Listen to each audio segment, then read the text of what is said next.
37ஆம் அத்தியாயம்.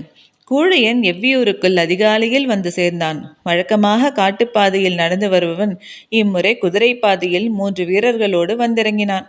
அதுவே அவன் வந்துள்ள வேலையின் அவசரத்தை சொன்னது. உதயஞ்சேரல் கீழ்மலையில் புதர் விலக்கி பாதை உருவாக்குகிறான். அதற்கடுத்து பரமமலை தொடங்குகிறது. நம் பகுதியில் நுழையவில்லை. மிக கவனமாக திட்டமிட்டு பணியாற்றி கொண்டிருக்கிறான். கடற்கரை பகுதியிலிருந்து மூங்கில் நார்கொடிகளை எண்ணற்ற வண்டிகளில் கொண்டு வந்து தொடர்ந்து இறக்குகின்றனர். அது ஏனென்று தெரியவில்லை என்று தென்திசை நிலைமையை விளக்கினான் கூழையன். பாரியோடு தேக்கனும் வேட்டூர் பழையனும் முடியனும் அவையில் வீற்றிருந்தனர். எப்பொழுதும் விழிப்போடு இருப்பது கூழையனின் இயல்பு. உரிய நேரத்தில்தான் விழிப்போடு இயங்க வேண்டும், மற்ற நேரத்தில் இயல்போடு இயங்க வேண்டும் என்று அவனுக்கு பலமுறை சொல்லியாகிவிட்டது. ஆனாலும் கேட்க மறுக்கிறான் என்று சலித்து கொண்டார் வேட்டூர் பழையன். ஆனால் தேக்கனுக்கோ நிலைமை எளிதாக எடுத்துக்கொள்ளக்கூடாது என்று தோன்றியது. சேரனின் வன்மம் மிக ஆழமானது. 10 ஆண்டுகளுக்கும் மேலாக அவன் காத்திருக்கிறான். இப்பொழுது குடநாடு அவனுக்கு வாய்ப்பாக வந்துவிடவும் செயலிலே இறங்கிவிட்டான் என்று தோன்றியது. தேக்கன் என்ன சொல்ல போகிறார் என கூழையன் கவனித்து கொண்டிருந்த பொழுது பாரி சொன்னான். கீழ்மலை பாதையில் நமது எல்லைக்குள் வராமல் கவனமாக நிறுத்தியிருக்கிறான் என்றால் வேறு ஏதோ பகுதியில் பாதை ஊடுருவி கொண்டிருக்கிறது என்று பொருள். அவன் கூழையனை நன்கு புரிந்து வைத்திருக்கிறான் என்றான் பாரி. பழையன் சொல்லியதைத்தான் பாரி வேறு விதத்தில் சொல்கிறான் என்பது அனைவருக்கும் புரிந்தது. உதயஞ்சேரல் இம்முறை குடநாட்டைத்தான் முதலிலே உள்ளிறக்கி விடுவான். நம் மீது கொண்டுள்ள பகையால் நடக்கும் இப்போரில் அவனது முதல் தந்திரம் சக கூட்டாளியை காவு கொடுப்பது என்றான் பாரி. உதயஞ்சேரல் எப்படி சிந்திப்பான் என்பதை நன்கு உணர்ந்தவன் பாரி. அவனது கருத்து முற்றிலும் சரியென்று எல்லோருக்கும் தெரியும். உரையாடலின் இறுதியில் பரம நாட்டின் வடமேற்கு எல்லை பகுதிக்கு செல்ல முடியனுக்கு உத்தரவு கொடுக்கப்பட்டது. ஆனாலும் அனைவரும் வலியுறுத்தியதென்னமோ தேக்கனின் செயலைத்தான். காடறிய இப்பொழுது போகும் முடிவை பற்றி மீண்டும் யோசியுங்கள் என்று சொன்னார்கள். கூழையன் மிக கடுமையான கோபத்தை தேக்கனின் மீது வெளிப்படுத்தினான். இறுதியாக இச்சிக்கல் தொடர்பாக பெரியவர் வாரிக்கையனிடம் கருத்து கேட்கலாம் என்று முடிவானது. அவர்தான் எவ்வியூரில் இருப்பதிலேயே மிக முதியவர்.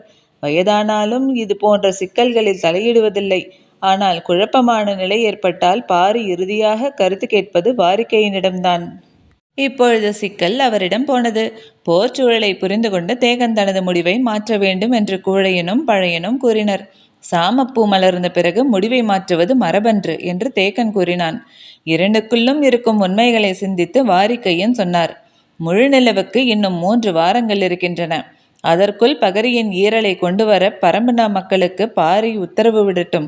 கொண்டு வருகிறவன் புதிய தேக்கனாய் பிள்ளைகளை காடறிய அழைத்துச் செல்லட்டும். யாரும் கொண்டு வரவில்லை என்றால் நீதான் போக வேண்டும் என்றார். வாரிக்கையன் சொன்ன பிறகு மறுத்து பேச ஒன்றுமில்லை. ஆனால் 3 வாரத்துக்குள் பகரியை வேட்டையாடுவதெல்லாம் நடக்காத செயல் என்று அனைவருக்கும் தெரியும். வேறு வழியின்றி ஒப்புக்கொண்டனர். மறுநாள் கூழையன் தென் திசைக்கும் முடியன் வடமேற்கு திசைக்கும் புறப்பட்டனர். பரமநாடு முழுவதும் பகரி வேட்டையை அறிவித்தான் பாரி. இந்நிகழ்வுகள் எல்லாம் கபிலருக்கு பின்னர்தான் தெரிய வந்தன. பகரிதான் பறவைகளின் தலைவன். அதன் வேகத்தையும் நுட்பத்தையும் வேறெந்த பறவைக்கும் ஈடு சொல்ல முடியாது. அது முட்டை போட்ட அன்றே குஞ்சு பொரிக்கும் ஆற்றல் வாய்ந்தது. பிற பறவைகள் பல நாட்கள் அடைகாத்து உடற்சூட்டை முட்டைக்கு இறக்கி குஞ்சு பொரிக்கின்றன. ஆனால் பகரி அப்படியன்று. தனது உடலின் வழி பெரு வெப்பத்தை கடத்தக்கூடியது. பகரியின் ஈரலை சாப்பிட்ட மனிதனை எந்த விலங்கு தீண்டினாலும் அதன் நஞ்சு அவனை ஒன்றும் செய்யாது. சில நேரம் தீண்டிய விலங்கு பாதிப்புக்கு உள்ளாகும். பகரியை கண்ணீர் பார்ப்பதும் அதனை அடித்து வேட்டையாடுவதும் எளிதான செயலல்ல. பகரியின் ஈரல் உண்டவனே எவ்வியூரின் தேக்கனாகிறான். கொடிய பாம்புகளாலும் பூச்சிகளாலும் செடி கொடிகளாலும் சுனைகளாலும் எவ்வித பாதிப்பும் ஏற்படாத மனிதனே காடறியும் ஆசானாக செயல்பட முடியும். அவனை நம்பியே பரம்பின் பிள்ளைகளை காட்டுக்குள் அனுப்ப முடியும். இல்லையென்றால் இவ்விடற்காட்டில் என்ன நடக்கும் என்று அனுமானிக்கவே முடியாது. பகரியை தேடி பரம்பின் மக்கள் வானமெங்கும் பறந்து கொண்டிருந்தன. நாட்கள் நகர்ந்தன. அடர்மழை கொட்டி தீர்க்க பகற்பொழுது மிக குறுகியதாகவே இருந்தது. அதில் பகரியை போன்றதொரு வீறு கொண்ட பறவையை பார்ப்பதே மிக அரிது. பின் எங்கே வேட்டையாடுவது? பரம்பு மலையின் எல்லா முகடுகளிலும் மக்கள் ஏறி இறங்கினர்.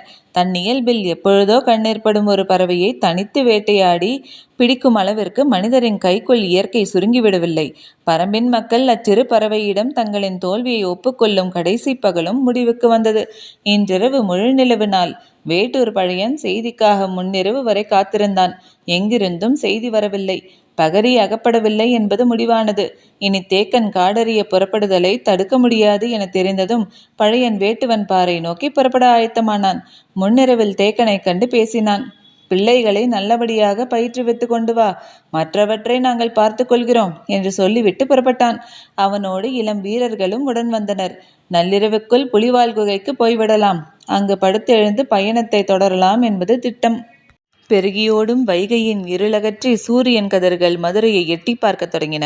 2 மாத காலம் விழாக்களில் மூழ்கி கிடந்த மதுரை இன்று அதன் உச்சி நிகழ்வை காண தயாராகி கொண்டிருந்தன. மணமாலை சூடும் இந்நன்னாளுக்காக அவ்வளவு பெருங்கொண்டாட்டங்களும் நடந்து முடிந்துள்ளன. கருங்கைவாணனின் திட்டம் துல்லியமாக நடைமுறையானது. அவனுக்கு வந்துள்ள தகவல்கள் மிக நல்ல செய்தியை சொல்லுகின்றன. இன்று பாண்டிய பேரரசின் திருநாள். இந்நன்னாளில் பேரரசரின் முன் சொல்லப்படும் முதற் செய்தியாக இது இருக்க வேண்டும் என்று அதிகாலையிலேயே பேரரசரை காண வந்துவிட்டான் தளபதி கருங்கைவாணன். பள்ளியறை விட்டு எழுந்து வந்த பேரரசை வணங்கிச் சொன்னான். நமக்கு வந்துள்ள செய்திகளின் அடிப்படையில் நம்மால் அனுப்பப்பட்டவர்கள் பச்சைமலைக்குள் வெற்றிகரமாக நுழைந்து விட்டனர். இலக்கை அடையும் காலம் நெருங்கிவிட்டது.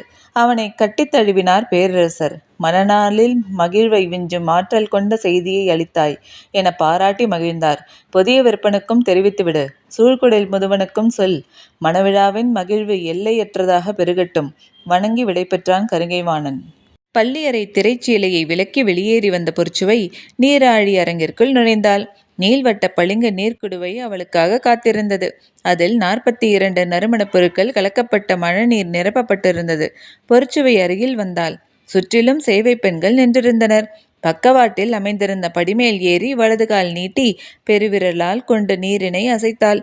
சிற்றலைகள் விளிம்பிற் போய் முட்டி திரும்பின. அந்நீரலைகளை பார்த்தபடி கால் நுழைத்து கழுத்து வரை உள்ளிறங்கினாள். நீர் மெல்லிய சூடு கொண்டிருந்தது. அதிகாலை குளிருக்கு இதம் தர இதை விட வேறென்ன இருக்கிறது? ஆனால் உடல் தொடும் எதுவும் சுகம் தருவதாக மாறிவிடுவதில்லை. சிந்தித்தபடியே மேலாடையை கற்றி இடக்கையில் நீட்டினாள்.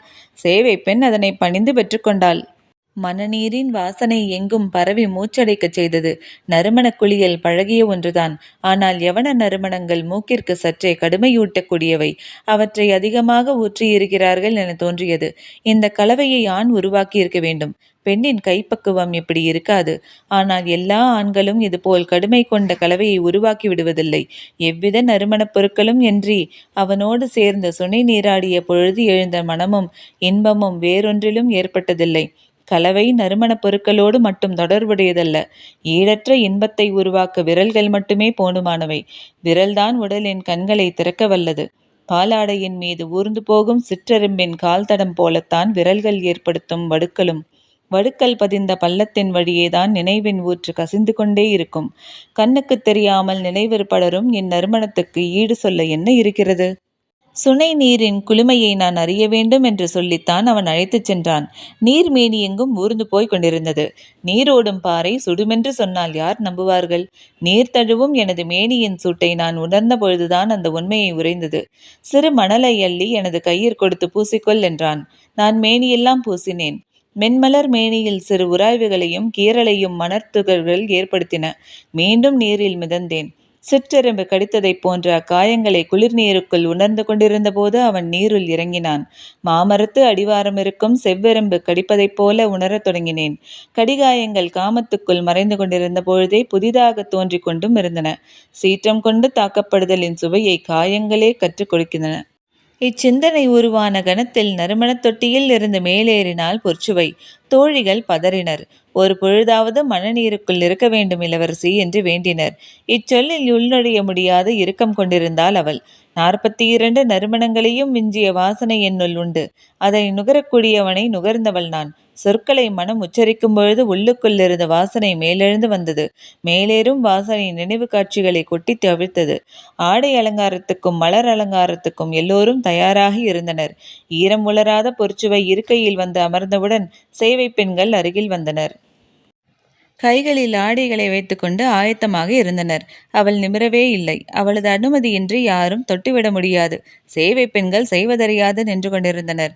பொற்சுவையின் எண்ணம் நீர்நிலை விட்டு அகலாமல் இருந்தது. சுனை நீரில் குளித்து மேலேறியவள் சொன்னாள், ஈரத்தை உடல் வெப்பத்தால் மட்டுமே உலர வைத்து விடுகிறது உனது நெருக்கம். உள்ளும் புறமுமாக நீரை சுழலவிட்டு விளையாடுதலே நீர் விளையாட்டாகிறது. ஆனால் இது தெரியாத பலரும் நீரில் விளையாடுதலே நீர் விளையாட்டு என்று நினைத்து கொள்கின்றனர் என்று அவன் சொன்னபொழுது அவன் சொன்னாள், இப்பொழுதாவது நான் ஆடை கொண்டு துடைத்து உடலை உலர வைக்கிறேன், நீ அருகில் வராதே என்று. அவள் தலை நிமிர்ந்த பொழுது கண் பார்வையை புரிந்து சேவை பெண்கள் அருகில் வந்து மேனி துடைத்தனர். கூந்தல் உலர்த்த நறுமணப் புகை தூவ மேனி துடைக்கவென ஆளுக்கொன்றாய் பணியாற்றினர். வணிகர்குல அலங்காரம் முடிவுக்கு வந்தது. பாண்டியர் குல வழக்கம் தொடங்கியது. உச்சந்தலையில் மஞ்சள் மின்னும் சூடிகையை அணிவித்தாள் ஒருத்தி. அதனைத் தொடர்ந்து சூடாமணியும் கோதைச்சரமும் சூடப்பட்டன. கழுத்தில் கண்டிகையும் மணியாரமும் அணிவித்தனர். அவற்றின் கீழ் தாழ்வடங்கள் நூலளவு தொடங்கி விரலளவு வரை கனம் கொண்டு இறங்கின. எவ்வொளியையும் உள்வாங்கி பலவண்ணமாய் வெளிக்கக்கும் செவிப்பூ சூடினர் காதுகளுக்கு. ஆடகமும் வால்வளையும் மகரவாய்க்கட்டும் முன்கை மணிக்கட்டில் தொடங்கி சுற்றி சுற்றி மேலேறி கொண்டிருந்தன. விரல்களில் மணியாழியும் இடையில் எண்வகை வடமும் சூட்டினர். அவளது கண்கள் சுகமதியை தேடின. அலங்காரம் நடக்கட்டும் என்று விலகி நின்ற அவள் பொற்சுவையின் கண்களை தேடுவதைக் கண்டாள். அலங்கார பணியாளர்களை விலக்கி அருகில் வந்த சுகமதியின் காதோடு சொன்னாள், எனது உடல் திருமணத்திற்கு தயாராகி விட்டது சுகமதி என்று. தேக்கன் 11 சிறுவர்களோடு புறப்பட தயாரானான். சிறுவர்களை காடறிய அனுப்பும் நாள் எவ்வியூரின் உணர்ச்சி பெருநாள். தன் மகனை காட்டுக்கு கொடுத்தனுப்பும் பெண்களின் ஆவேசம் அடங்கா எழுச்சி கொள்ளும். குலவையொலியால் காடு கிடுகிடுக்கும். பரம்பின் தலைவன் குருதி பலி ஈந்து சிறுவர்களை அனுப்பினான். பாரியின் மனை நீங்கி குலநாகினிகளின் முன்வந்து அமர்ந்தனர் சிறுவர்கள். உடல் வலிவிலும் வயதிலும் மூத்தவனான கீதானி முன்னிருந்தான். அவனை அடுத்து குரங்கட்டி, முடிநாகன், அவுத்தி, மடுவன், இளமன் என வரிசையாக இருந்தனர். வயதில் மிகச் சிறியவன் அளவன்தான். ஆனாலும் அவனின் வேகம் இணை சொல்ல முடியாதது. எல்லோருக்கும் குலநாகினி பச்சிலை சாறு கொடுத்தாள். குடித்து முடித்தனர். அதன்பின் கீதானியை உள்தாழ்வாரத்துக்கு அழைத்துச் சென்றனர். குலநாகினி சிறு குடுவை ஒன்றை எடுத்து வந்தாள். அதன் உள்ளே மிக கெட்டியான வடிவில் ஏதோ இருந்தது. மலைவேம்பின் இலையை பறித்து வைத்திருந்தனர். இந்த இலையை குடுவைக்குள் நுழைத்தாள். அதன் சாறு இலையில் படிய அவ்விலையை கையில் எடுத்தாள். கீதானியை நாக்கை நீட்ட சொன்னாள். அவன் ஆவென வாய் பிளந்து நாக்கை நீட்டினான். போதாது என்று சொல்லி தலையை மறுத்து ஆட்டினாள். இன்னும் வாய் பிளந்து நாக்கை நீட்டினான். மீண்டும் மறுத்து தலையை ஆட்டினாள். இன்னும் முயற்சித்தான். வாயோர தசை கிழிந்துவிடும் போல் இருந்தது. அடித்தாடை வலித்தது. இன்னும் நாக்கை நீட்டு என்று சொல்லிக்கொண்டே அந்த இலையை சாரோடு எடுத்து கண்ணிமைக்கும் நேரத்தில் அடிநாக்கில் வைத்து இரு கையாலும் வாயை இழுத்து மூடி பிடித்து கொண்டாள். மற்ற நாகினிகள் அவனது கையை பிடித்து கொண்டார்கள். அவன் பல்லை கடித்து துடித்து துள்ளினான். ஏதேதோ செய்து பார்த்தான். சிறு சத்தங்கூட வெளிவராத அளவிற்கு வாய்த்தாடையை அடைத்து அமுக்கி இருந்தாள் குலநாகினி. தாழ்வாரத்தின் வெளியில் நின்றிருந்த மற்ற சிறுவர்களுக்கு உள்ளே ஒருவன் துடியாய் துடிப்பது சிறிதும் தெரியாது. இலையோடு உள்ளே வைக்கப்பட்ட சாறு என்னவென்று குலநாகினிகள் வெளியே சொல்வதில்லை. செடி கொடிகளில் விளையும் மொத்த கசப்பையும் கலக்கப்பட்ட சாறு என்று சிலர் கருதுகின்றனர். பதப்படுத்தப்பட்ட பாம்பின் நஞ்சு என்று சிலர் சொல்லுகின்றனர். நாகப்பச்சை வேலியின் நச்சு கொடிகள் கக்கும் பிசின் என்று சொல்லுகின்றனர். எது உண்மை என்று தெரியாது. இந்த சாறு கசிந்து உணவு குழல் முழுவதும் இறங்கி முடியும் வரை அவன் கைகளின் பிடி தளர்த்தப்படுவதில்லை.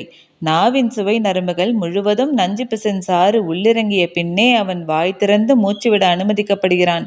உள்ளிறங்கிய கசப்பு நீங்க மாதங்கள் ஆகும். மேல்தோளின் விழும் தழும்பு போல அடிநாக்கில் நிலை கொண்ட கசப்பு எளிதில் மறையாது. அவனது நாவு சுவையுணவு தேட இன்னும் சில ஆண்டுகளாகும். அறுபதாங்கோழி கறி முதல் அத்திமது வரை அனைத்தின் சுவையையும் துளியாவது நாக்கில் பட்டு வளர்த்து இவர்களின் நினைவிலிருந்தே சுவை அகலும். காடறிந்து வீடு வந்த பின்னும் சில ஆண்டுகளாகும் இக்கசப்பு மறைய.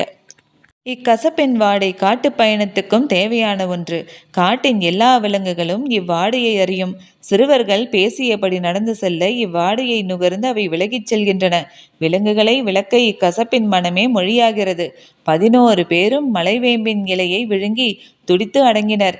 அதன் பின் அவர்கள் புறப்பட்டனர். யாரிடமும் பேச அவர்கள் ஆயத்தமாய் இல்லை. வாய் திறந்து பேச பேச கசப்பு உள்ளிறங்கும். இக்கசப்புக்கு பழகி அவர்கள் இயல்பாய் பேசத் தொடங்கிய சில வாரங்களோ அல்லது மாதங்களோ ஆகலாம். அதுவரை மிக மிக குறைவாகவே அவர்கள் பேசுவர். பேசும் ஒவ்வொரு சொல்லும் ஒரு குடம் வேம்பின் சாற்றை குடித்ததற்கு சமம். அடித்தொண்டை முழுவதும் தேங்கிய கசப்பு நிற்க. அதற்பிறகு யாரிடமும் பேசாமல் எவ்வியூர் விட்டு வெளியேறினர். சிலர் வில்லம்பு வைத்திருந்தனர். சிலர் ஈட்டியை ஏந்தி பிடித்து கொண்டிருந்தனர். சிலரிடம் கவன்கல் இருந்தது. அவரவர்களுக்கு ஆயுதத்தை எடுத்து வந்தனர். ஆனால் இதுவெல்லாம் தொடக்க நிலைக்குத்தான். அவர்கள் பயன்படுத்த வேண்டிய வலிமை மிகுந்த ஆயுதங்கள் இனி அவர்களே காட்டில் உருவாக்கிக் கொள்வார்கள். தங்களுக்கான தனித்துவம் மிக்க ஆயுதம் எதுவென்று அவர்கள் கண்டறியும் வரை இவ்வாயுதம் அவர்களின் கையில் இருக்கும். தேக்கன் வழக்கம் போல தனக்கான ஆயுதத்தை வீட்டிலிருந்து எடுத்து வந்தான். அது பன்றியின் கடவாய்க்கொம்பு. இக்காட்டில் மிக வலிமை வாய்ந்த பொருள் எதுவென கேட்டால் அது பன்றியின் கடவாய்க்கொம்புதான். அதனை உடைக்கவோ நொறுக்கவோ முடியாது.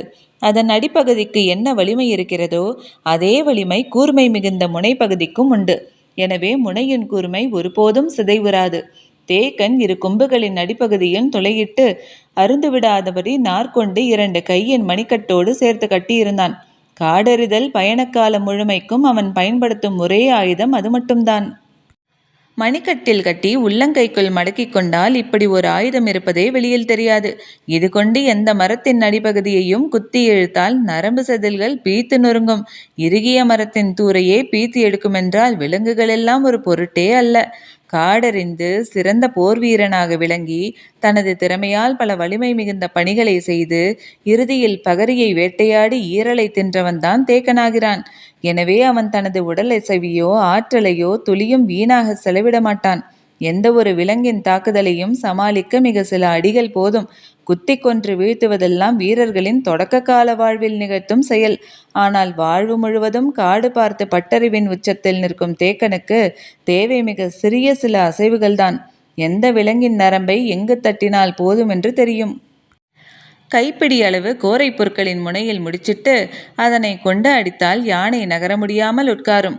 அவன் மரம், செடி, கொடி, விலங்கு, பறவை, மனிதன் எல்லாவற்றையும் நரம்புகள் கொண்டு அறிந்தவனாகிறான். எனவே நரம்புகளின் இயக்கு விசை அவனுக்கு பிடிபட்டு விடுகிறது.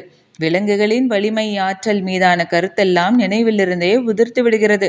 காடறியும் 4வது பயணத்தை மேற்கொள்ளும் தேக்கனின் முதல் நாள் நினைவில் கடந்த காலம் எதுவும் வந்து செல்லவில்லை. வழக்கம் போல் இன்றைய நாளின் நிகழ்வு மட்டுமே அவன் மனதில் ஓடியது. சாமப்பூவின் வாசனை வந்து சென்றது. முன்னால் சென்றவனை தொடர்ந்து 11 பேரும் வந்து கொண்டிருந்தனர். யாரும் வாயை திறந்து எதுவும் கேட்கவில்லை. வாயை திறந்தாலே காற்று உள்ளே போய் ஒரு குடம் நஞ்சை அடிவயிற்றில் கொட்டி கவிழ்த்துவது போல இருந்தது. எனவே அனைவரும் பேச்சின்றி பின்தொடர்ந்தனர். நீண்ட நேரத்துக்கு பின் சிறியவன் அளவன் கேட்டான், எதை நோக்கி போகிறோம்? நடந்தபடியே தேக்கன் சொன்னான், கொற்றவையை வழிபட கூத்துக்களம் நோக்கி செல்கிறோம். அத்துடன் அத்தியாயம் முடிவடைந்தது. நன்றி.